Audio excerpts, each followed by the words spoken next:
బలము నా గానము యుద్ధశూరుడే యెహోవా నా బలము నా గానము నా పితరుల దేవుడు ఆయన పేరు యెహోవా నా పితరుల దేవుడు ఆయన పేరు యెహోవా యెహోవాను గానము చేసెదము ఏకముగా మనకు రక్షకుడాయనే ఆయన మహిమా పాడెదము ఆయనను వర్ణించెదము ఆయనే దేవుడు మనకు రథముల సేనలను తన శ్రేష్టాధిపతులను వారో రథముల సేనలను తన శ్రేష్టాధిపతులను ఎర్ర సముద్రములోన ముంచి వేసెనే యెహోవా ఎర్ర సముద్రములోన ముంచి వేసెనే యెహోవా యెహోవాను గానము చేసెదము ఏకముగా మనకు రక్షకుడాయనే ఆయన మహిమా పాడెదము ఆయనను వర్ణించెదము ఆయనే దేవుడు మనకు ఈ మహిమాతి జయమునా గోపాగ్ని రగులా చేసి ఈ మహిమాతి జయమునా గోపాగ్ని రగులా చేసి చెత్తలే దహించెదవు నీపై లేచు వారిని చెత్తవలే దహించెదవు నీపై లేచు వారిని యెహోవాను గానము చేసెదము ఏకముగా మనకు రక్షకుడాయనే ఆయన మహిమా పాడెదము ఆయనను వర్ణించెదము ఆయనే దేవుడు మనకు దోపుడు సొమ్ము పంచుకొని ఆశ తీర్చుకొందును దోపుడు సొమ్ము పంచుకొని ఆశ తీర్చుకొందును నా కత్తి అని శత్రువనుకొనెను నా కత్తి దూసేదాను అని శత్రువనుకొనెను యెహోవాను గానము చేసెదము ఏకముగా మనకు రక్షకుడాయనే ఆయన మహిమా పాడెదము ఆయనను వర్ణించెదము ఆయనే దేవుడు మనకు వేకుల సముడెవడు పరిశుద్ధ మహనీయుడా వేకులలో నీ సముడెవడు పరిశుద్ధ మహనీయుడా అద్భుతమైన పూజ్యుడా వంటి వాడెవడు అద్భుతమైన పూజ్యుడా వంటి వాడెవడు యెహోవాను గానము చేసెదము ఏకముగా మనకు రక్షకుడాయనే ఆయన మహిమా పాడెదము ఆయనను వర్ణించెదము ఆయనే దేవుడు మనకు ఇశ్రాయేలీయులంతా ఎంతో సురక్షితముగా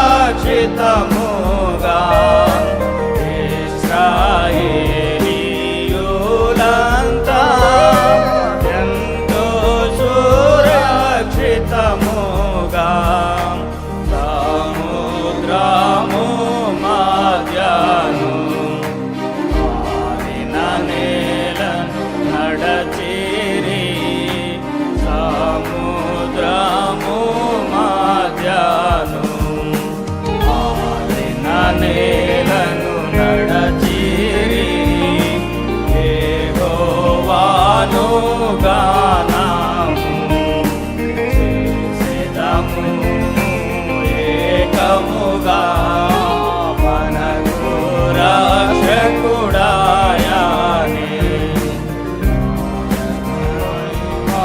పాడెదము ఆయనను వర్ణించెదము ఆయనే దేవుడు మనకు. కొలస్సీలకు రాసిన పత్రిక 3వ అధ్యాయము 15వ వచనం. మొట్టమొదటి మాట క్రీస్తు అనుగ్రహించు సమాధానము మీ హృదయములలో ఏలుచుండనీయుడి.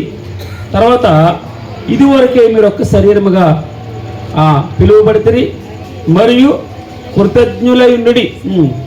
సంగీతములతోనూ కీర్తనలతోనూ ఆత్మ సంబంధమైన పద్యములతోనూ ఒకరినొకడు బోధించుచు బుద్ధి చెప్పుచు కృపాసహితముగా మీ హృదయముల్లో దేవుని గురించి గానం చేయుచు సమస్త విధములైన జ్ఞానముతో క్రీస్తు వాక్యము మీలో సమృద్ధిగా నివసింపనీయుడి. మరియు మాట చేత కానీ చేత కానీ మీరేమి చేసినను ప్రభు అయిన యేసు ద్వారా తండ్రి అయిన దేవునికి కృతజ్ఞతాస్తుతులు చెల్లించుచు సమస్తమును ఆయన పేరిట చేయుడి అన్నాం. 3 విషయాలు మనం భగవంతుని దయతో మనం చూద్దాం. 1 రూలింగ్, ఆయనే రూల్ చేయాలి మన మీద. 2వ మాట ఆయనే ఫిల్ అయి ఉండాలి మన హృదయంలో. 3వది ఆయన్నే సెంటర్గా చేస్తుండాలి. ఈ యొక్క 3 విషయాలు నేను త్వరగా 10 నిమిషాల్లో మనం కంప్లీట్ చేద్దాం. భగవంతుడు ఇక్కడ అంటాడు కదా, క్రీస్తు అనుగ్రహించు సమాధానం మీ హృదయములలో ఏలిచుండ నీయుడి. చాలా మట్టుకి చాలామంది గృహాల్లో ఈ గృహమునకు మా సాల్మన్ గారి గృహానికి రాయబడింది కదా, అవునా? ఈ గృహమునకు అధిపతి క్రీస్తు అని ముందర బోర్డు ఉంటుంది. అయితే దాని అర్థం ఏంటంటే ఆ ఇంటిని ఏలేవాడు ఎవరు? అధిపతి అంటే ఎవరు? ఆయనే పరిపాలన చేస్తున్నాడు. ఆయన పరిపాలన కింద, ఆయన అధికారాన్ని కింద ఆ ఇల్లు అంతా ఉంటుంది. ఆ ఇంటి యజమానుడు ఆయన అధికారంలో ఉండాలి, యజమానురాలు ఆ ఇంటి అధికారంలో ఉండాలి, తల్లిదండ్రుల అధికారంలో ఉండాలి, పిల్లలు ఆయన అధికారంలో ఉండాలి. అధిపతి అంటే అదే అర్థం కదమ్మా. ఇంటికి అధిపతి ఆయనే. ఇక్కడ ఎవరు రాయబడి ఉంది? క్రీస్తు అనుగ్రహించు సమాధానం. క్రీస్తు అనుగ్రహించు సమాధానం. దీనికి మనం ఎక్కడికి వెళ్ళక్కర్లేదు. మత్తయి సువార్త 11వ అధ్యాయం 28లో చూస్తే ఏమన్నాడు అక్కడ? ఏమన్నాడమ్మా? ప్రయాసపడి భారము మోసుకొనుచున్న సమస్త జనులారా నా యొద్దకు రండి, నేను మీకు విశ్రాంతి ఇస్తాను. విశ్రాంతి అనగా సమాధానం. విశ్రాంతి అంటే ఏంటి? సమాధానం. ఈ రోజుల్లో మీరు ఎక్కడన్నా చూడండి, ఏదైనా కొదువుగా ఉందంటే దాని అర్థం ఏంటి? సమాధానం కొదువుగా ఉంటుంది. అదే డబ్బు విచ్చలవిడిగా ఉంది, ఎక్కడ చూసినా వెళ్తుంది, అనేక కోట్ల రూపాయలు బ్యాంక్ బ్యాలెన్స్లు ఉన్నాయి, ఆ లాకర్లో నిండా బంగారం ఉంటుంది. అయితే వారికి ఏ బాధ ఉంది? అనేకులు కోట్ల రూపాయల వ్యాపారాలు చేసి ఆ వంతుని మీద నుంచి ఒక ఆయన పడిపోయి మీకు తెలుసు తెలీదు? ఏం పేరు ఆయన పేరు? కాఫీడే కదమ్మా, మనకు తెలుసు. అనగా కోట్ల రూపాయలు చూశారు. అయితే చివరికి హృదయంలో ఏమి లేదు? సమాధానం లేదు. అనగా ప్రయాసపడి భారం ప్రయాసపడుతున్నారు, తన భారం తనమే మోసుకుంటూ ఉన్నారు. వారు అలా మోసుకునే క్రమంలో ప్రయాసపడి భారం మోసుకుని సమస్త జనులు, ఒక్కరికి అందరికీ ఈ యొక్క ఇన్విటేషన్. అయితే ఈ సమాధానం లేకపోతే ఏముంటుందట? చింత ఉంటుంది. ఏముంటుంది? యాంగ్జైటీ ఉంటుంది, చింత ఉంటుంది. అందుకే ఆయన మీద భగవంతుడు ఏం చెప్తాడంటే, ఈ రోజున నేను మిమ్ముని గురించి చింతించుచున్నాను. ఏమన్నాడమ్మా? నేను మిమ్మల్ని గురించి చింతించుచున్నాను కనుక మీ చింత యావత్తు, ఈ చింత కాదు, ఒక చింత కాదు, అన్నీ ఆయన మీద వేయమన్నాడు. నేను మిమ్మల్ని గురించి తలంచుకుంటున్నాను. ఏమన్నాడు? నేను మిమ్మల్ని 47వ కీర్తన కదండి, చివరి 17వ వచనం అనుకుంటాను, 42, 17 అనుకుంటాను. నేను మిమ్మల్ని గురించి చింతించుచున్నాను కనుక మీ చింత యావత్తు నా మీద వేయండి. నేను మిమ్మల్ని తలంచుకొనిచున్నాను. అంతే. నెంబర్ 42, 17 అనుకుంటాను కదా. ఎక్కడ? 40, 17 చదవండి బ్రదర్. నేను శ్రమల పాలై దీనున్నైపోయాను. ప్రభు నన్ను తలంచుకుంటున్నాడు. ఎందుకు తలంచుకుంటున్నాడు? ఆయన మన బాధల్ని భరించే దేవుడు, మన చింతల్ని తీసివేసే దేవుడు, మన అనారోగ్యాన్ని దూరపరిచే దేవుడు, మనకు ఆరోగ్యాన్ని ఇచ్చే దేవుడు, మనకి వెల్త్ ఇచ్చేటటువంటి దేవుడు. ఏ సమయాన్ని ఏది కావాలో అది దానంతటా అనుగ్రహించే దేవుడు. అందుకే నన్ను దేవుడు ఏం చేస్తున్నాడు? తలంచుకుంటున్నాడట. మనకి పరమార్థం అంటామే అంటాం, దాన్ని ఏమంటారు? పరమారణం అమ్మా. సరే, మంచిదే కూడా. అప్పుడు ఏమనిపిస్తుంది? ఇదిగో నాకు ఇష్టమైనటువంటి వారు నన్ను తలంచుకుంటూ ఉన్నారు అనగా, మనల్ని దేవుడు ఎప్పుడు తలంచుకుంటున్నాడు చెప్పండి? ఎప్పుడు తలంచుకుంటున్నాడు మనల్ని? చెప్పగలరమ్మా? ఎప్పుడు? ఎందుకు? చూడుము నా అరచేతులు నేను చెక్కున్నాను. మా చేతులు చూసుకున్నప్పుడల్లా మనల్ని చూస్తాడట. చూడు మన అరచేతుల్లో నేను చెక్కిన నీ ప్రాకారాలు నా ఎదుట ఉన్నాయన్నాడు భగవంతుడు. నీ ప్రాకారం అనగా ఉనికి, మన కదిలిక ఆయన కళ్ళు ఎదుట కనబడుతుంది. అందుకే మనం నిశ్చింతగా, చిన్నపిల్లలు తల్లిదండ్రుల కనులు ఎదుట ఆడుకుంటూ ఉంటారు. వారు నిశ్చింతగా ఆడుకుంటూ ఉంటారు. ఎక్కడ పడిపోతున్నారో చూడరు. ఎందుకో తెలుసా? ధైర్యం ఏంటి? వారు అమ్మ నాన్న ఉన్నారు, వారు క్షేమాన్ని ఇచ్చేటటువంటి తల్లిదండ్రులు ఉన్నారు. సో కనుక వారు ఎప్పుడు కూడా నిశ్చింతగా ఉంటారు. భగవంతుడు కూడా మనల్ని ఏమన్నాడంటే, చిన్నపిల్లల్లా ఉండండి. చిన్నపిల్లల్లా ఉంటే మీ మనసులో ఏ చింత అక్కర్లేదు. మీరు ఎప్పుడు హ్యాపీగా ఉండాలి, సంతోషంగా ఉండాలి, మీరు సమాధానంగా ఉండాలి. ఇక్కడ ఏమన్నాడు? క్రీస్తు అనుగ్రహించు సమాధానం. ఎవరు సమాధానం అమ్మ ఇది? క్రీస్తు అనుగ్రహించు సమాధానమును మీ హృదయములలో ఏలుచుండనీయుడి. రాజ్యం చేయాలి, రాజ్య పరిపాలన చేయాలి, ఆయన అధికారానికి చెప్పాలి. ఆయన ఇచ్చేటటువంటి క్రీస్తు అనుగ్రహించే సమాధానం మన జీవితాల్లో ఏలుతూ ఉండాలి. అనగా ప్రపంచంలో నిజంగా నువ్వు మారు మనసు పొందితే, అందుకే 3వ అధ్యాయం 1వ వచనంలో ఏమన్నాడమ్మా? మీరు క్రీస్తుతో కూడా లేపబడిన వారైతే. దాని అర్థం ఏంటి? మీరు నిజంగా క్రైస్తవులైతే, మీరు నిజంగా వాక్యములు చదువుతూ ఉంటే, వాక్యములు సరిగా అర్థమైతే, మీకు యేసుక్రీస్తు వారిని గురించి అనుభవ జ్ఞానం కలిగి ఉంటే, ఆయన గురించి బాగా ఇష్టంగా ఇక్కడ అన్నాడు, ఇదిగో క్రీస్తు అనుగ్రహించు సమాధానం. ఏదంటిది? ఆయనే సమాధానం. సమాధానం అంటే ఏంటి చెప్పండి? సమాధానం అంటే ఏంటమ్మా?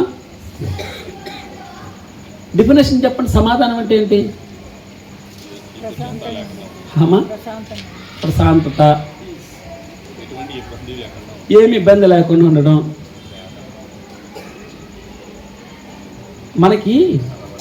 మనం నిన్న 4 రోజుల క్రితం చూసాం కొలస్సీలకు రాసిన పత్రిక 2వ అధ్యాయము 13వ వచనం 15వ వచనం చూద్దాం. దేవుడు వ్రాత రూపకమైన ఆజ్ఞల వలన మన మీద రుణంగాను మనకు విరోధంగాను ఉండిన పత్రమును మేకులతో సిలువకు కొట్టి దాని మీది చేవ్రాతను తుడిచివేసి మనకు అడ్డం లేకుండా దానిని ఎత్తివేసి మన అపరాధములన్నిటినీ క్షమించి ఆయనతో కూడా మిమ్మును జీవింపజేసిన చాలము. ఇక్కడ మనకి ఎవరితో వైరం ఉంది? వైరం ఎవరితో చెప్పండి? దేవునితోనే వైరం ఉంది. మనకు అసలు సమాధానం లేకపోవడం, దేవునితోనే సమాధానం లేదు. ఎందుకు సమాధానం లేదు దేవునితో? పాపం. ఇదిగో ఆయన చెవులు విననారకి విన్నట్లు మందం కాలే.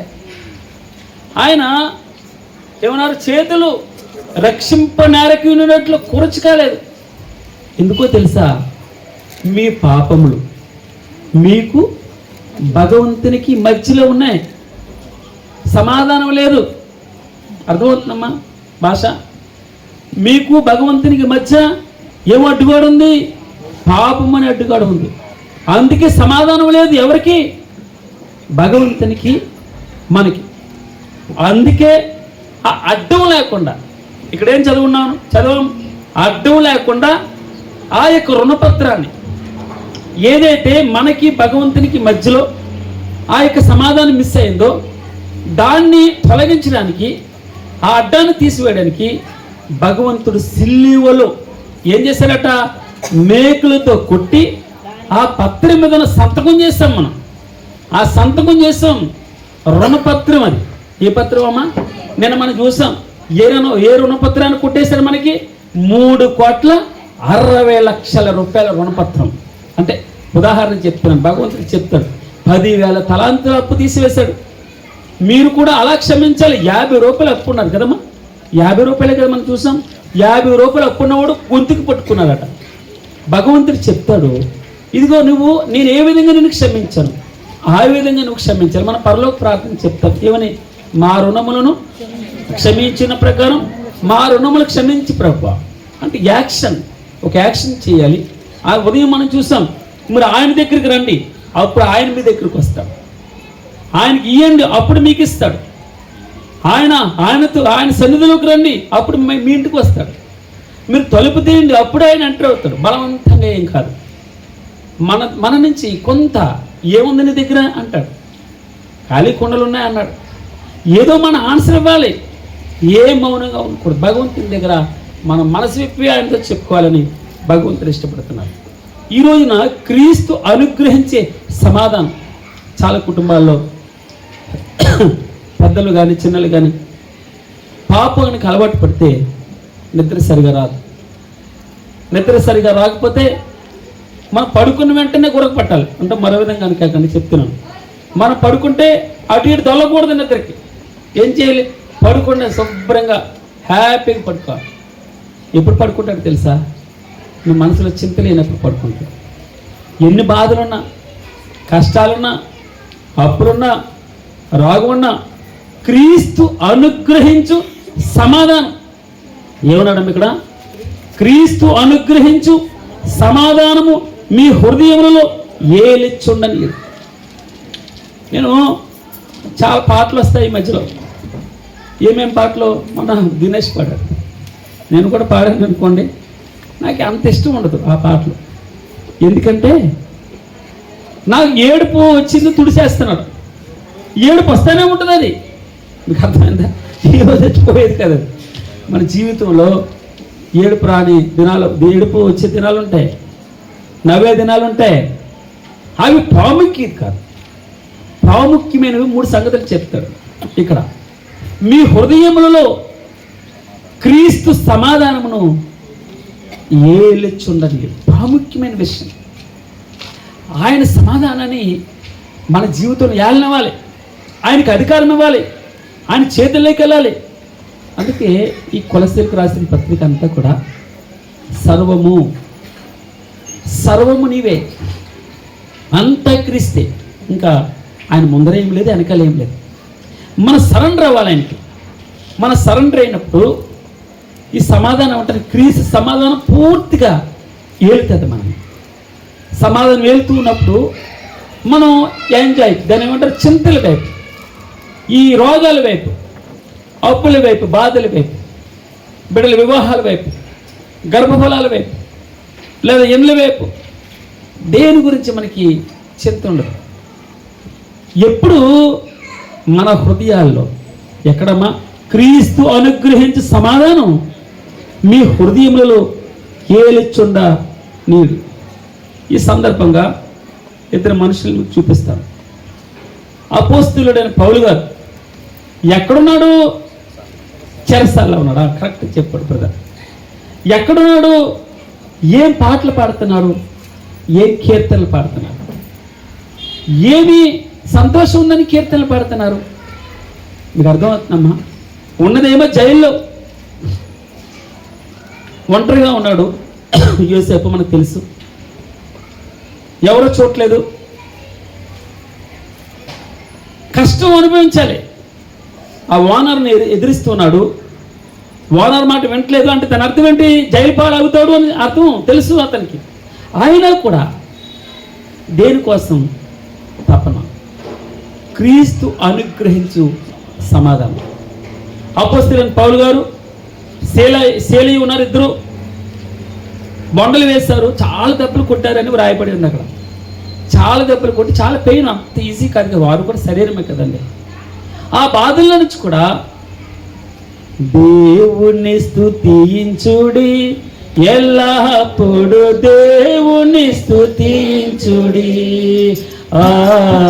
దేవుణ్ణి స్తుతించుడి, ఎల్లప్పుడు దేవుణ్ణి స్తుతించుడి. అంటే ఆ దెబ్బల్లో అంటే మైమర్చిపోతున్నారు. మన పాట మనం ఇక్కడ చూడండి, కొలసీలకు రాసిన పత్రిక, నేను ఒక పాట పాడమ్మా. ఆ పాట చూపిస్తాను చూడండి. కొలసీలకు రాసిన పత్రిక 1వ అధ్యాయము 19వ వచనం. సిలువ రక్తం చేత సంధి చేసి ఆయన ద్వారా, ఆ పైనుంచి చదువుతాం ఒకసారి, 17వ వచనం చూద్దాం. క్షమించండి 13వ వచనం చూద్దాం. ఇది పాట అనమాట. మీరు చూడండి, ఇది మనం పాట ఎలాగ అవుతుంది బ్రదర్ అనకండి, మీరు ఆలోచన చేయండి, దాని తర్వాత మీరే చెప్తారు నాకు. చదవమ్మా.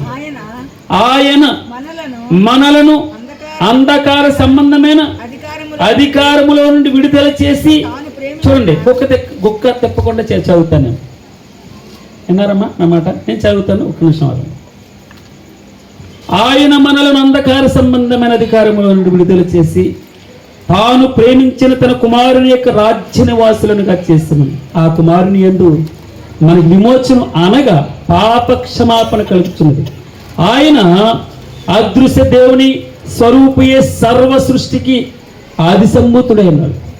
ఏలైనగా ఆకాశమందున్నవియు భూమి మీద ఉన్నవియు, ఆకాశమందున్నవియు భూమి మీద ఉన్నవియు, దృశ్యమైనవి కానీ అదృశ్యమైనవి కానీ, అవి సింహాసనములైనను ప్రభుత్వులైన ప్రధానులైన అధికారులైన సర్వమును ఆయన యందు సృజించబడిన, సర్వమును ఆయన ద్వారాను ఆయనను బట్టి సృజించబడును.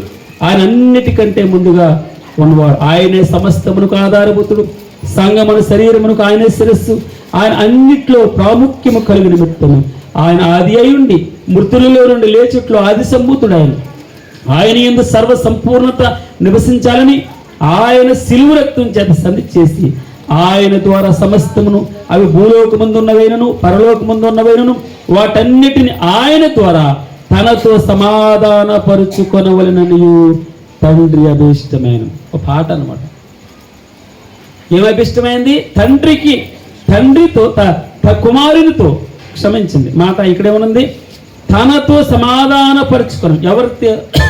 యేసుక్రీస్తు వారి ద్వారా తండ్రితో మనం సమాధానపరచబడాలి. ఇంకొక మాట కూడా నేను చదువుతాను, పక్కన ఉంటుంది. పిలిపి రాసినటువంటి పత్రిక ఓ పాట పాడుతున్నాను చూడండి.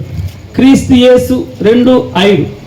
క్రీస్తు యేసును కలిగిన ఈ మనస్సు మీరును కలిగి ఉండి, ఆయన దేవుని స్వరూపి అయి దేవుని స్వరూపము కలిగిన వాడై ఉండి దేవునితో సమానముగా ఉండుట విడిచిపెట్టకూడిన భాగ్యమును ఎంచుకొనలేదు కానీ మనుషుల పోలిగా పుట్టి దాల్సిన స్వరూపం ధరించుకొని తన్ను తానే రిక్తునుగా చేసుకున్నాడు. ఆయన ఆకారమందు మనుషుడుగా కనబడి మరణం పొందినంతగా అనగా సిలువ మరణం పొందినంతగా విధేయత చూపిన వాడే తన్ను తాను తగ్గించుకుని అందుచేత పరలోకమందు ఉన్నవారిలో కానీ భూమి మీద ఉన్నవారిలో కానీ భూమి క్రింద ఉన్నవారిలో కానీ ప్రతివాని మోకాలను యేసు నామమున వంగునట్లును ప్రతి నాలుకయు తండ్రి అయిన దేవుని మహిమార్థమై యేసు క్రీస్తు ప్రభువుని ఒప్పుకున్నట్లును దేవుడు ఆయనను అధికముగా హెచ్చించి ప్రతి నామమునకు పై నామమును ఆయనకు అనుగ్రహించింది. దేవుని నామమునకు మహిమ కలుగుగా. గొప్ప పాట, అద్భుతమైనటువంటి పాట. ఈ వాక్యం చదువుతున్నప్పుడు ప్రభు గొక్క తిప్పకుండా చెప్పాలండి. కొంచెం దగ్గు వస్తుంది. గొక్క తిప్పకుండా చెప్పాలి, పద్యంలా పాడాలి, పాటలా పాడాలి వాక్యం. మనం మీకు కీర్తనలు మనం ధ్యానం చేస్తాం కదా. కీర్తనలు అంటే ఏంటి? పాటలవి. ఆ రాగాలు ఉన్నాయి అక్కడ, ఆ రాగంలో పాడేవారు. నాకు కొద్దిగా మనకు కొన్ని పాటలు మనం పాడుతూ ఉంటాం ఈ మధ్య. అయితే ఈ కీర్తనలన్నీ కూడా పాటలే.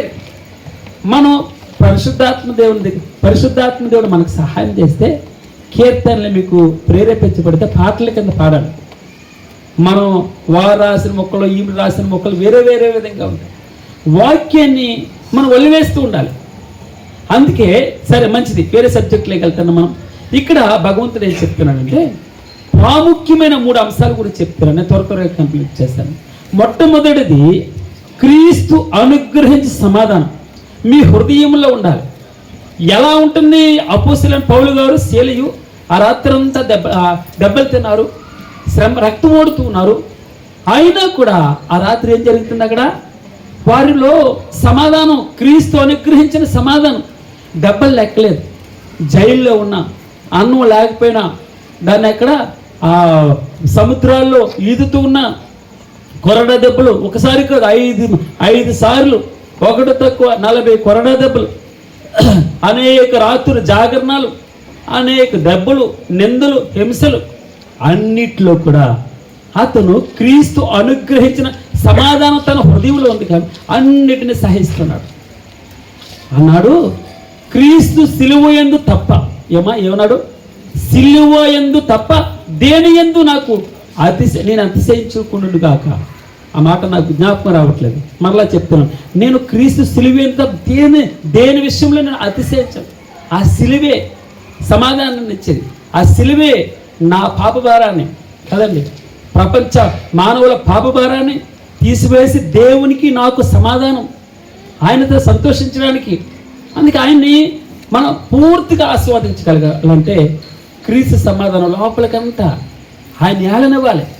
ఆ సమాధానం మన జీవితాల్లో ప్రాముఖ్యంగా ఏలనివ్వాలి. ప్రాముఖ్యం ప్రయారిటీ యేసుక్రీస్తు వారికి ఆయన అనుగ్రహించే సమాధానానికి మన హృదయాల్లో ఏలుచుండనీయాలని భగవంతుడు కోరుకున్నాడు. తర్వాత మరల కిందే ఉన్నాడంటే ఇది వరకే మీరొక్క శరీరముగా పిలువబడుతుంది మరియు కృతజ్ఞులైనడు. ఎంత మంచి మాట అండి. అక్కడ మన ఒక్కరమే కాదు, కార్పొరేట్ సంఘం అంతా కూడా కదండి, సంఘం అంతా కృతజ్ఞులై ఉండాలన్నారు. ఎందుకో తెలుసా? మీరు ఒక్క శరీరంగా ఉన్నారు, మీరు విడివిడిగా లేరు. ఇప్పుడు క్రీస్తు సంఘం సార్వత్రిక సంఘం. అది ఏ సంఘమైనా యేసు రక్తంలో కడగబడిన ప్రతి మనిషి యేసు క్రీస్తు వారి యొక్క సార్వత్రిక సంఘంలో భాగం. పెండ్లి కుమారునిగా ఆయన రాబోతున్నప్పుడు ఆ పెండ్లి విందుకి, క్షమించండి, ఆ వివాహ మహోత్సవానికి ఆ కన్యకగా ఈ యొక్క సంఘం అంతా సిద్ధపడుతుంది. సార్వత్రిక సంఘం అంతా ఒకటే. ఏమన్నాడు? మీరు ఒక్క శరీరముగా పిలువబడ్డారు. ఒక్కటే శరీరం. ఇందులో చెయ్యి, కాలు. ఇప్పుడు చూడండి, మీకు చెయ్య, కాలు, ఈ చెయ్యి దెబ్బలాడుకుంటాయేమో ఎప్పుడైనా? లేదా ఈ కొన్ని ఎప్పుడైనా దెబ్బలాడుకుంటాయా? నేను ఈ పని చేస్తాను, నువ్వు ఈ పని చేయ, నేను కళ్ళు మూసుకుంటాను అంటారా? అంటదయ్యా ఎవరు? జోసెఫ్ గారు. ఇప్పుడు ఈ కాలుకి దెబ్బలాట వస్తుందా? ఈ ఏలికి దెబ్బలాట వస్తుందా? ఇప్పుడు అన్ని చూడండి ఎంత సమపాళ్ళు. ప్రార్థన చేసేవారు ప్రార్థన చేస్తూ ఉంటారు, ఈ చేయి చేసే పని చేయి చేస్తూ ఉంటారు, కళ్ళు చేసే పని కళ్ళు చేస్తూ ఉంటారు. కంటిన్యూ నిరంతరాయంగా ప్రతి అవయవం. కొన్ని అవయవాలు కనపడవు, కొన్ని అవయవాలు కనబడతాయి.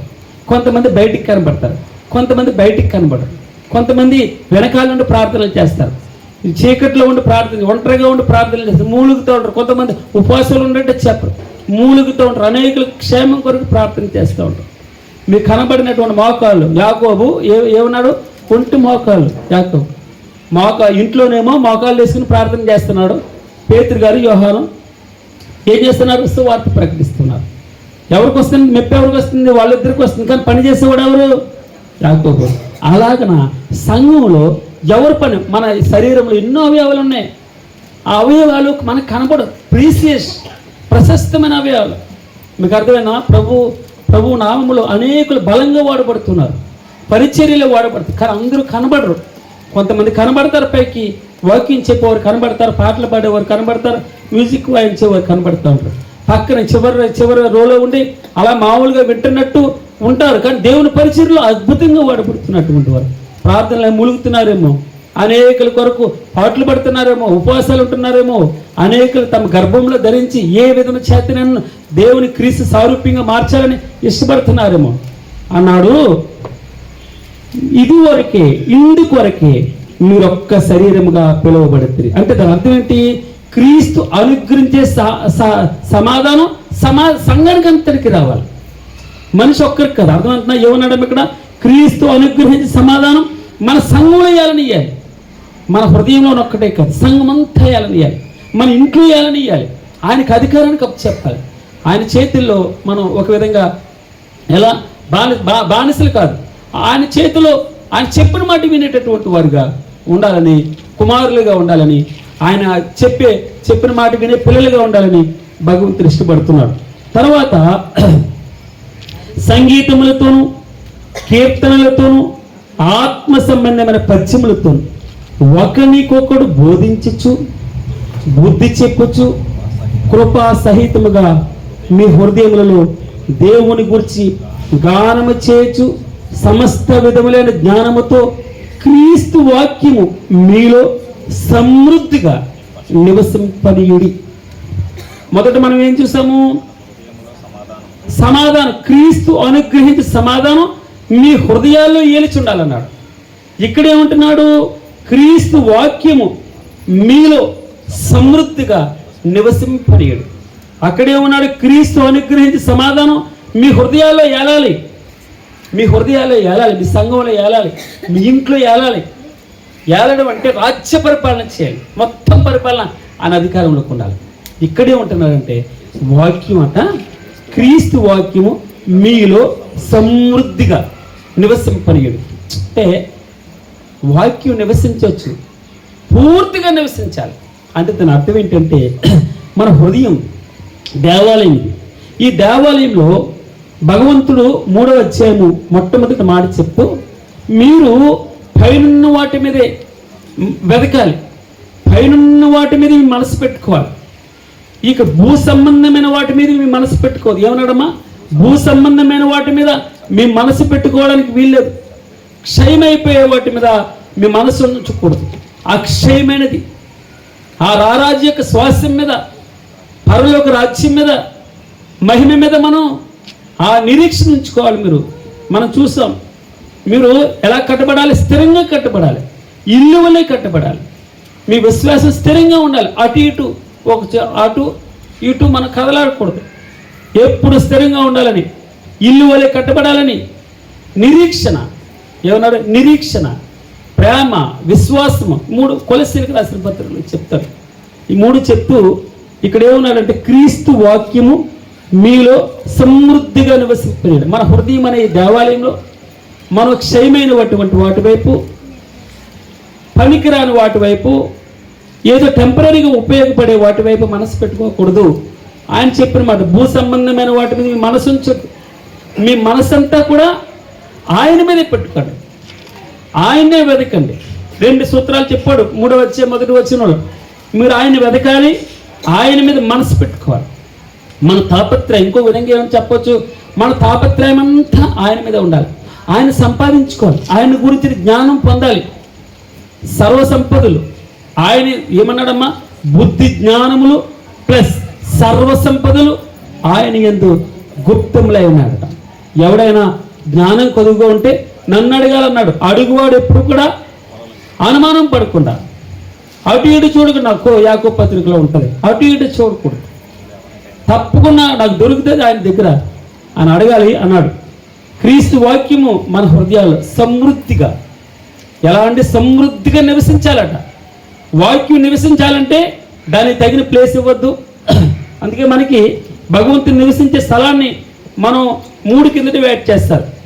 ఒకటి, దేవుని మందిరానికి పేరు పెట్టి దేవుని ఆలయం అని, దేవుని మందిర ఆవరణం ఏముంది అక్కడ, డోర్ తెరిచిన వెంటనే మొట్టమొదట కనబడేది బలిపీఠం కనబడుతుంది, తర్వాత గంగాలం కనబడుతుంది. గంగాలం నిండుగా అక్కడ పీట వేసి కాళ్ళు అక్కడ పెట్టుకుని ఆ గంగాలంలో నీళ్లు తీసి మనం పశ్చాత్తాపడి ఉన్నటువంటి బలి ఇప్పుడు లేవనుకోండి అబ్బాయి, కానీ ఇప్పుడేముందో చెప్తాను. ఆ బలిపీఠం దగ్గర మన పాపక్షమాపణ పొంది ఆ బలి నర్పించి ఆ సమాధానం పడిన తర్వాత అప్పుడు పరిశుద్ధ ఆలయంలోకి రావడానికి అవకాశం దొరికింది. అక్కడి వరకే పరిశుద్ధ ఆలయం వరకే ఎంట్రన్స్. పరిశుద్ధ ఆలయంలో ఏముందమ్మా, ధూపవేదిక ఉంది కదండి. అది ఎక్కడుంది, కరెక్ట్గా అతి పరిశుద్ధాలయము ప్లస్ అతి పరిశుద్ధాలయము మరియు పరిశుద్ధాలయముకి మధ్యలో ఉంటుంది. తెర అడ్డుగా ఉంది. దాని పక్కన కుడివైపున దీపవృక్షము, ఎడం వైపున సన్నిధి రొట్టెల బల్ల. ఆ 3 దాటిన తర్వాత అక్కడ ఉన్న అతి పరిశుద్ధ స్థలం. అతి పరిశుద్ధ స్థలంలో నిబంధన, సర్వలోకనాథుడు నివసించేటటువంటి నిబంధన మందస్సు ఉంది. ఆ నిబంధన మందస్సును 3 వస్తువులు చూపిస్తాడు. హెబ్రీయులకు రాసిన పత్రిక 9వ అధ్యాయంలో మనం ఈ మాట చూడొచ్చు. అక్కడ 3 వస్తువులు, ఒకటి అహరోను చిగురించిన కర్ర, బంగారు పాత్రలో ఉన్నటువంటి మన్నా, 3వది నిబంధన పలకలు, వాక్యం. 3 కూడా వాక్యానికి సాదృశ్యం. దాని మీద పలక వేయబడుతుంది. ఆ పలక మీద కరుణాపీఠాలు ఒకదానికి ఒకటి ముఖాలు ఎదురుగా చూస్తూ ఆ మధ్యలో నుంచి భగవంతుని మాట్లాడతాడట. అని మాట్లాడినప్పుడు ఇదిగో ఆ మేఘం దాని మీద ఆ దేవాలయం మీద నిలుచున్నంతసేపు ఇశ్రాయిల్ అందరూ హ్యాపీగా వారు నివాసం చేసేవారు. ఎప్పుడైతే మేఘం కదులుతుందో నిబంధన మందస్సు అనగా ఆలయాన్ని తీయాలి. మరలా ఎక్కడ మేఘం ఆగితే, అగ్నిస్తంభం ఆగితే అక్కడ మరలా ఆలయాన్ని ప్రతిష్ఠించేవారు. అది డేరా ఆయన గుడారమైన ఏదైనా కూడా అక్కడ భగవంతుని ప్రతిష్ఠించారు. డేరాలోనే ఉన్నాడు ఆయన. ఈ రోజున చూడండి ఎంత ప్రాముఖ్యత తెలుసా, అక్కడికి ఎవరు రావడానికి లేదు. ఎవరు రావాలి, ప్రధాన యాజకుడు రావాలి. ఈ రోజున నీకు నాకు భగవంతుడు ఎంత అద్భుతమైన అవకాశం ఇచ్చాడు. మనకి సరాసరి వెళ్ళిపోవడానికి సిలువ రక్తం చేత సంధి చేసి మనం చూస్తాం. ఇప్పుడు ఆయన దేవునికి మనకి ఉన్నటువంటి అడ్డుగోడను దేని ద్వారా, సిలువ చేత. అందుకే సిలువ మనకు చాలా ముఖ్యం. ఆ సిలువ చేత సంధి చేసి, సిలువ రక్తం చేత సంధి చేసి మనకి ఆయనకి అడ్డం లేకుండా మన పాపాలన్నిటినీ ఆయన సిలువ చేత మేకులతో కొట్టి రుణపత్రాన్ని దాని మీద ఉన్న సంతకాన్ని తుడిచేసి కదండి 6వ నాన్న ప్రాణం విడిచిన తర్వాత ఆ తెర 2గా చీలిపోతుంది అన్నమాట. అనగా ఇప్పుడు ఆ పరిశుద్ధ ఆలయానికి, అతి పరిశుద్ధ మందిరానికి సరాసరి భగవంతుని దగ్గరికి వెళ్ళిపోవచ్చు నిబంధన మందసానికి. ఇప్పుడు ప్రధాన యాజకుడు అక్కర్లేదు, మనకి సరిపోయిన ప్రధాన యాజకుడు ఉన్నాడు అన్నాడు అక్కడ. ఆయన ఒకేసారి నీ కొరకు నా కొరకు రక్తాన్ని చిందించి ఇప్పుడు మనకు అడ్డం లేకుండా భగవంతునికి మనకున్న వైరాన్ని తీసేశాడు. భగవంతుని నిబంధన మందస్థం దగ్గరికి మనం వెళ్ళిపోవచ్చు. ఎన్ని బైబిల్ అయినా తలగానే పెట్టుకుంటారు తెలుసండి. ఎన్ని బైబిల్ అయినా బ్యాగులో పెట్టుకుంటూ రావచ్చు. ఎన్ని బైబిల్ అయినా పరిశుద్ధ మందిరం ఎన్నైనా ఇంట్లో ఉండొచ్చు. దాని అట్లా కూడా చిరిగిపోతాయి కదండి. దానికి లెక్కే ఉండదు మనకి. అంటే నేనేం చెప్తున్నానంటే ఈ రోజున భగవంతునికి నీకు నాకు మధ్యలో ఉన్నటువంటి అడ్డుపడి తీసేశాడు. అయితే భగవంతుడు ఏం చెప్తున్నానంటే ఆయన మనకిచ్చే వాగ్దానం రెండవది, మీ హృదయాల్లో క్రీస్తు వాక్యము సమృద్ధిగా నివసించాలి. సమృద్ధిగా నివసించాలంటే అక్కడ అతి పరిశుద్ధం అంటే పరిశుద్ధత అపరిశుద్ధత మన జీవితాల నుంచి బయటికి కింటేయాలి. అపరిశుభ్రత అందుకే అన్నాడు కదా, ఇదిగో నన్ను ప్రేమించేటటువంటి వాడు చెడుతనం అసహించుకోవాలి. ఏం చేయాలమ్మా? చెడుతనం అసహించుకోవాలి. చెడుతనం నీ మనసులో పెట్టుకుని నన్ను నివసించబడి ఎలా నివసిస్తాను నేను? మరలా నువ్వేమంటారు? సమృద్ధిగా నివసించాలంటావు. ఎలా? నేను పట్టేంత స్థలం ఎక్కడుంది? కొంతంతా నింపుకున్నావు ఆ పాత్రలో. ఏమి నింపుకున్నావు? ఆల్రెడీ నిండిపోయింది. క్షయమైనది, అర్థమైందమ్మా? భూ సంబంధమైనవి, డబ్బు, బంగారం, బట్టలు, మేకప్లు,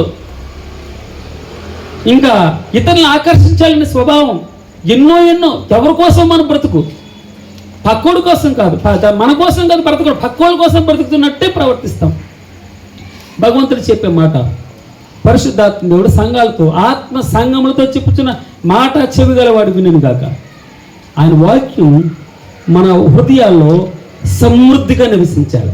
ఆయన హృదయాల్లో మన సమృద్ధిగా నివసించినట్టు ఈ క్షయమైన వాటి మీద బ్రతకాలండి, పని చేసుకోవాలి. కానీ యావంతా ఉండకూడదు. ఇంకా అదే అన్నట్టు కింద తొక్కేయకూడదు. ఎవడో పెట్టని గుడ్ల మీద మనం పదకూడదు. దేవుడు చెప్తాడు మాట, నాది కాదు. మనం కష్టపడాలి, మనం శ్రమ పడాలి. మన భగవంతుని ఆయన మన సమాధానం, క్రీస్తు సమాధానం మన హృదయాల్లో ఏలనివ్వాలి. రెండవ మాట, క్రీస్తు వాక్యము మన హృదయాలు సమృద్ధిగా నివసించేటట్టు మన హృదయాన్ని ఖాళీ చేసుకోవాలి. నువ్వు ఉంటే దాసునిగా ఉండు దేవునికి, లేదా సిరికి దాసునిగా ఉండు. రెండు పడవల మీద నువ్వు కాలు పెట్టలేవు, విడిపోతావు, చచ్చిపోతావు అంటాడు దేవుడు. ఉంటే వెచ్చగా ఉండు, లేదా చల్లగా ఉండు. నువ్వు వచ్చిన స్థితి ఉమ్మేస్తానని అంటాడు. ఆత్మ సంగములతో చెప్పుచున్న మాట చెవిగలవాడు వినును కాకంట. అది అర్థమైందమ్మా? ఈ హృదయంలో ఆయన వాక్యం సమృద్ధిగా నివసించేట అవకాశం ఇవ్వాలి. ఈ లోపల ఎన్ని సంవత్సరాలు నువ్వు ఏలుకుంటావో మనల్ని ఆయన క్రీస్తు సమాధానం మన జీవితాలు ఏలుకొనివ్వాలి, మన హృదయాలు ఏలుకొనివ్వాలి. నా రాజా నీది ఈ రాజు, నా రాజు ఏమన్నాడమ్మా 18వ కీర్తన, నా రాజు నువ్వు, నా కేడము, నా రక్షణ శృంగము, నా ప్రాణదుర్గము, నా ఆశ్రయ దుర్గము, నా వెలుగు ప్రభ, నా రక్షణ దుర్గము నువ్వు నన్ను ఏలుకోవాలి. నీ చేతిలోనే ఉన్నాను నా ప్రభు, నేను కాదు.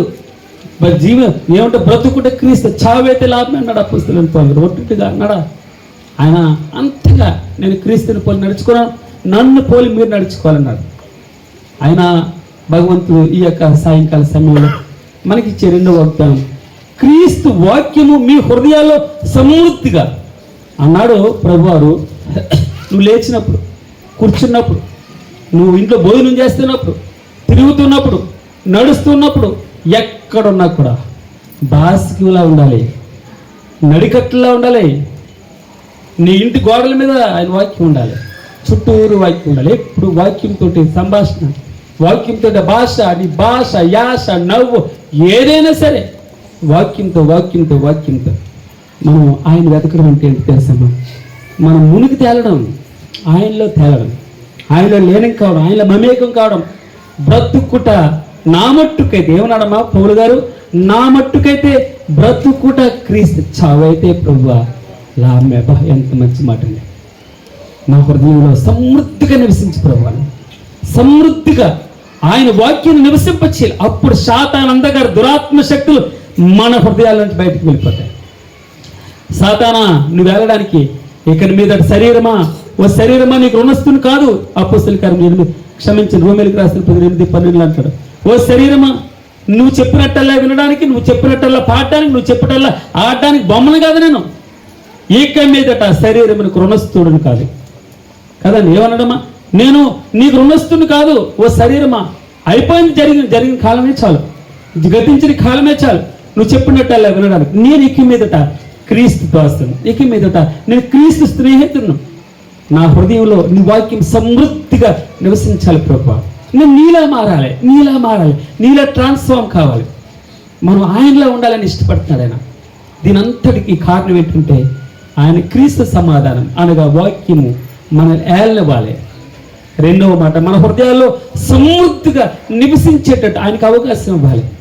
నీకు ఆయాసకరమైన దేవుని అంటే చెప్పయ్యా, భగవంతుని అడగవలసిన ప్రార్థన, భగవంతునికి ఆరాధన.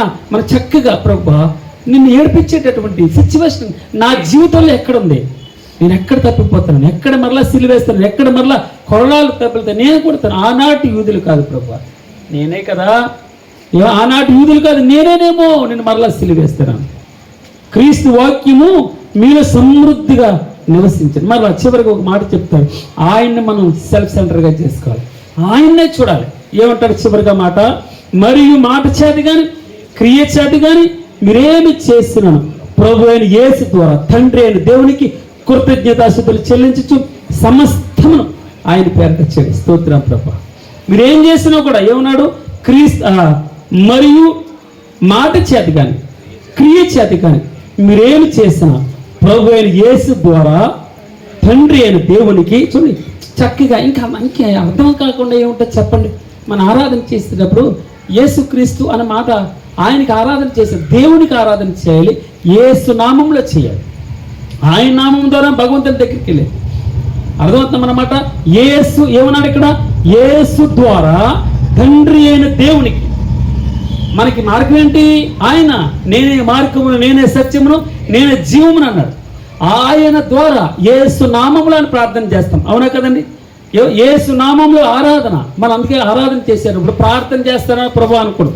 మనం ఆరాధన చేసేటప్పుడు యేసు నామంలో తండ్రికి మనం కృతజ్ఞతాస్తుతులు చెల్లించాలి. మన నోట థ్యాంక్ యూ మాట రాగలగాలి. Thank you lord, thank you lord, thank you lord. ఒట్టుగా థ్యాంక్ యూ అని చెప్పడం కారణం చెప్పి థ్యాంక్స్ సార్, ఎందుకు థ్యాంక్స్ చెప్తున్నావో చెప్పాలి, ఎందుకు స్థుతులు చెల్లిస్తున్నావో చెప్పాలి, ఎందుకు హల్లెలూయా చెప్తున్నావో చెప్పాలి. ఏదో నోటుకొచ్చినప్పుడు హల్లెలూయా స్తోత్రం స్తోత్రం అంటే కాదు, నువ్వెందుకు స్తోత్రం చెల్లిస్తున్నావు. ఇదిగో ప్రభు నన్ను రక్షించు, అందు నిమిత్తం నీకు స్తోత్రం ప్రభా. మునుపు దూరస్తుడు, మునుపు హింసకుడు, మునుపు హానికరుడు ప్రభా, మునుపు ఎంత దీనదశలో ఉన్నటువంటి నన్ను ప్రభా తినడానికి తిండిస్తున్నావు, చేసుకొని కట్టుకొని బట్టిచ్చావు. చిన్నపెట్ట ఈ మధ్య టీవీలో దాన్ని ఏమంటారు, యూట్యూబ్లో పాట బాగా ప్రార్థన చేస్తుంది. ఎంత అద్భుతంగా ప్రార్థన చేస్తుందంటే కోట్ల మంది చూస్తున్నారు ఆ ప్రార్థన. ప్రభా నాకు కట్టుకొని బట్టిచ్చావు, తినడానికి అన్నం ఇచ్చావు, నీకు స్తోత్రం ప్రభు అంటుంది. ఎంత మంచిగా ఉంది ఆ స్వరం. చిన్నబిడ్డలు మనం వారిని కూర్చున్నా, నుంచున్నా, పడుకున్నా, లేచినా ఎప్పుడైనా కూడా వాక్యంలో మనం మాట్లాడుతుంటేనే మన ఏ భాష మన భాషను బట్టి ఉంటుందమ్మా, మన ప్రవర్తన బట్టి. నువ్వేది ఇస్తుందో అదే పంటకు వస్తావు. నువ్వు సీరియల్ అనేది ఇస్తుందో సీరియల్ పంటకు వస్తావు, సినిమాలు అనేది ఎత్తుతావు సినిమాల పంటకు వస్తావు, నువ్వు ఇంకొకటి ఏమైనా ఎత్తుతావో అదే పంటకు వస్తావు. వాక్యమైన పంట నువ్వు కొయ్యాలంటే వాక్యాన్ని పెట్టాలి, వాక్యము సమృద్ధిగా నివసింప చేయాలి భగవంతుని ద్వారా. రెండవ మాట ఇంకోటి ఏమన్నాడు, ఆ వాక్యము మీ హృదయాలు ఏలనయ్యాలి, క్రీస్తు సమాధానాన్ని ఏలనయ్యాలి. మన జీవితాలు మనకు ఒకటే టార్గెట్ ఉండాలి. అపోస్తలుడైన పౌలు గారు చెప్తాడు, నా మట్టుకైతే బ్రతుకుడు క్రీస్తు, చావుకి లాభమే. తను అనుభవించాడండి, అనుభవించి చెప్పినటువంటి మాటలు, నోటి మాటలు కాదు ఇవి, అనుభవ జ్ఞానం. యేసుక్రీస్తు వారిని గురించిన అనుభవ జ్ఞానం. అందుకే సమాధానం దొరకాలంటే జక్కే మనకు తెలుసు, అన్నీ ఉన్నాయి అతనికి, ఏదో కొరవైంది. యేసు ఎవరో అని చూడకూడదని ఎప్పుడు చూడకూడుతున్నాడు, ఏదో వెళుతుంది, తనకి ఎంతో వెళ్తుంది, డబ్బు ఉంది, ఆ స్టాల్ సంపాదించాడు, నిండా డబ్బు ఉంది, అక్రమంగా సంపాదించాడు. కానీ యేసు ఎవరో అని చూడకూడనంటే తన అర్థం ఏంటి తెలుసా, యేసు అనగా సమాధానం.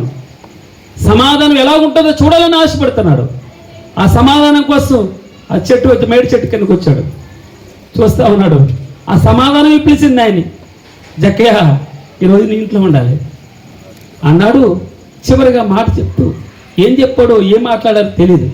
నేను వెంటనే లేచాడయ్యా, ఎవరి దగ్గరైనా అన్యాయంగా తీసుకుంటే 4 గంటలు ఇస్తాను, పేదలకు సగం పంచిపెట్టేస్తాను. సమాధానం ఏలుతుందండి మన హృదయాలకు ఆహ్వానిస్తే. మన హృదయాలకు ఆహ్వానించకే వచ్చింది. తలకాయ నొప్పి ఏంటంటే మన హృదయాలకు వచ్చినప్పుడు ఏమని ప్రార్థన చేస్తాం, ఏమని ఆరాధన చేస్తాం, ఆకాశం ముందు ప్రభువా నువ్వు తప్ప నాకు ఎవరున్నారు, నువ్వు నా ఆస్తివి, నువ్వు నా యావదాస్తివి, నువ్వు నా పానీయ భాగం ప్రభువా, నువ్వు నా స్వాస్థ్య భాగం తండ్రి, నీవే ప్రభువా నా భాగాలు, నా ప్రాణం, నా బిడ్డలు, నా కుటుంబాన్ని అన్నిటినీ కాపాడేటటువంటి దేవుడు, నా దేవుడు, నువ్వు నా రాశివి, నా రక్షణ దుర్గం, నా ఆశ్రయ దుర్గం, నా ప్రాణదుర్గం, నా వెలుగు ప్రభు. ఎవరికి భయపడతాను? దేనికోసం భయపడతాను? దేనికోసం నా తాపత్రయం? ఈ యొక్క సాయంకాల సమయంలో క్రీస్తు వాక్యం మీరు సమృద్ధిగా నివసించాలి. మరియు మాట చేతి కానీ క్రియ చేతి కానీ ఏ పని చేసినా, ఏ మాట మాట్లాడినా ప్రభువుని ఏమన్నాడమ్మా? మరియు మాట చేత కానీ క్రియ చేత కానీ మీరేమి చేసినా, చాలా స్పష్టంగా ఉంది అక్కడ. ఏమన్నాడమ్మా? మరియు మాట చేత కానీ క్రియ చేత కానీ మీరేమి చేసినా కూడా ప్రభు అయిన యేసు ద్వారా తండ్రి అయిన దేవునికి కృతజ్ఞతాస్తుతులు చెల్లించుచు సమస్తమును ఆయన వాక్యము ఏమన్నాడమ్మా? క్రీస్తు సమాధానము మీ యొక్క హృదయములలో ఏలుచుండనీయుడి. క్రీస్తు వాక్యము మీ హృదయములలో సమృద్ధిగా నివసింపినది. మీరేమి చేసిన సమస్తమును ఆయన పేరట యేసు ద్వారా తండ్రికి కృతజ్ఞతాస్తుతులు చెల్లించుచు ఆయన పేరుట. ఏమన్నాడు భగవంతుడు ఇక్కడ? ఏమన్నాడమ్మా? ఆయన మనల్ని రూల్ చేయాలి. అది ఆయన మనలో ఫుల్ అయి ఉండాలి, 100% ఫుల్ అయి ఉండాలి. ఆయనే మన సెల్ఫ్ సెంటర్డ్ అయి ఉండాలి. ఒకటే గురి, ఆయనే యేసుక్రీస్తు వారు. ఆయన తప్ప ఇంకేదో ఉండకూడదు మన జీవితాల్లో. మిగిలిందంతా ఆటోమేటిక్గా గెంటుకుంటూ వస్తుందండి. దేని గురించి తాత వస్తుంది మన వెనకాల, పరిగెట్టుకుంటూ వస్తుంది. అమ్మ ఆయనకి అసాధ్యం, నాకు అసాధ్యం. మీరు అడుగు వాటన్నిటికంటే, ఊహించి వాటన్నిటికంటే అర్థం చేయగల సమర్థించగలటువంటి దేవుడు. మన ఆశ మనం ఆయన మీద ఉంచాలి. ఆయన మీద ఉంటే మన జీవితాల్లో సమాధానం. మీకు దానికంటే నచ్చింది ఏమని చెప్పమ్మా? సాటిస్ఫికేషన్. ఏం కావాలి?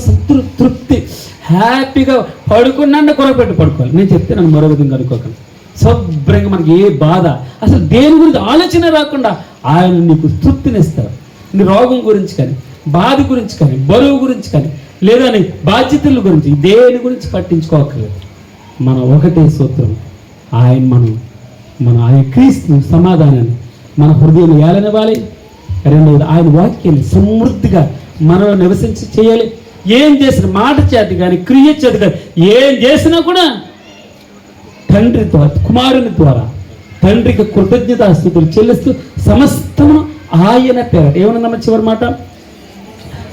సమస్తమును ఆయన పేరట యేసు నామములో. స్తోత్రం చెప్తామా? యేసు నామములో చెప్తామా? యేసు నామములో. అపోస్తలుడైన పేతురు గారు వెళ్తూ ఉంటాడు, యోహాను ఇద్దరు కలిసి తేరు చూస్తూ ఉంటాడు. ఒక ఆయన కుంటోడు తేరు చూస్తే, నా దగ్గర వెండి బంగారం లేవు. ఏమన్నాడమ్మా భక్తుడు ఆయన? పేతురు గారు, నా దగ్గర వెండి బంగారం లేదు, యేసు నామం. స్తోత్రం ప్రభా. యేసు నామం బలమైన నామం. ఎలాంటి కుంటోడండి, కాళ్ళు లేవట్లేదు. యేసు నామంలో దిక్కులు లేచారట, బలం పుంజుకున్నాయట కాళ్ళు. ఏ రోగమైనా, ఏ బాధ అయినా, ఇరికైనా, ఇబ్బంది అయినా, అప్పులైనా అన్నీ యేసు నామంలో. మంత్రాలు కాదు, ఏదో జిమ్మిక్కులు కాదు, ముట్టుకుంటూ పడిపోవడం కాదు. యేసు నామం బలమైన నామం. చేయవలసిన పని మీ హృదయాల్లో క్రీస్తు సమాధానాన్ని సంపూర్ణంగా ఏళ్ళనివ్వాలి. మొత్తం ఆయనకి అధికారం ఇవ్వాలి. సగం ఆయనకి, సగం వెచ్చగా, సగం చల్లగా, సగం ఆయనకి, సగం నాన్నకి, సగం అమ్మకి, సగం భార్యకి, సగం ఆయనకి ఇవ్వకూడదు. ఇస్తే పూర్తిగా సంపూర్ణంగా ఆయన క్రీస్తు సమాధానం మన హృదయాల్లో ఏళ్ళనివ్వాలి. ఆయన వాక్యం, క్రీస్తు వాక్యం సమృద్ధిగా మన హృదయాలను నివసించేయాలి.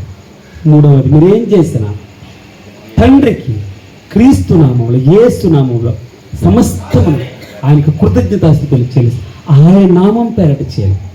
గాడ్ బ్లెస్ యు అమ్మా.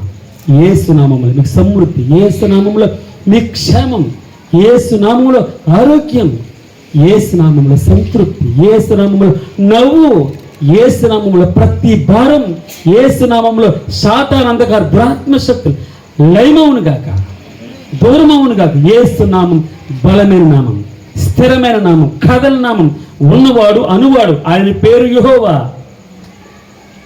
నా తండ్రి యెహోవా అన్నారు పాట ఉంటుంది. ఆ పాట, యేసుడు నా అన్న కాడ, యెహోవా నా తండ్రి కాడ. ఆయన బాగా మనం ఆకలింపు చేసుకుంటే, ఆయన అర్థం చేసుకుంటే చెప్పమంటే యేసు నామంలో మీ బిడ్డల క్షేమం పెరుగుతుంది. మీ బిడ్డల పరీక్షల గురించి భయపడకండి. మీ బిడ్డల భవిష్యత్తు గురించి అనేకులు సంతోషాన్ని వెతుకుతున్నారు. ఆ యొక్క సందుల్లో, ఆ కళ్ళు కాంపౌండ్లో సంతోషాన్ని వెతుకుతున్నారు. వైన్ షాపుల దగ్గర సంతోషాన్ని, సమాధానాన్ని వెతుకుతున్నారు. వాడు కిక్కి దిగి వాడు ఎక్కడ పడిపోవడం వాళ్ళకి తెలియదు. దేని గురించో ప్రాకులాడుతున్నారు. యేసులో సమాధానం ఉంటుంది, యేసులో శాంతి ఉంటుంది, యేసులో సంతృప్తి ఉంటుంది, సమాధానం ఉంటుంది. మన అసూయ ఉండదు యేసులో అసూయ ఉండదు. ఒక శరీరంలో పిలువపడ్డాము. ఆయన శరీరం, ఆయన శిరస్సు ఆయన్ని ఏలనివ్వాలి.